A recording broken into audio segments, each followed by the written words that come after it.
உண்மையிலே மனிதர்கள் இந்த இடத்த பத்திரமா பார்த்துக்கிறாங்களோ இல்லையோ, இந்த மாதிரி விலங்குகள் ரொம்ப இதை பார்த்துக்கும். யாரையும் இங்கே விடாது.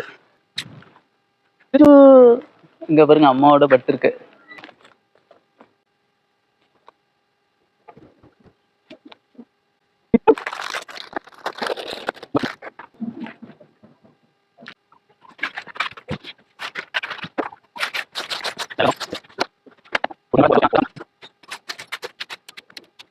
Cucu, cucu, cucu, cucu.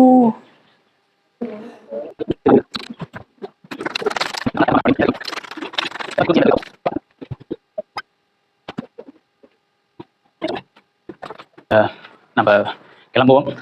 அடிக்கடி நம்ம இந்த பக்கம் நாங்கள் போகிறப்பெல்லாம் நாங்கள் வந்து இந்த இடத்துல பார்த்துட்டு எப்படி இருக்குன்னு பார்த்துட்டு தான் போவோம். என்ன காணொலி பதிவு பண்ண மாட்டேன், காணொலி பதிவு பண்ணாதனால யாருக்கும் தெரியாது. இனிமேல் ஒவ்வொரு செயல்களையும் காணொலி மூலமா நம்ம பதிவு பண்ணி தெரியப்படுத்துவோம். இது தெரியப்படுத்துறதுனால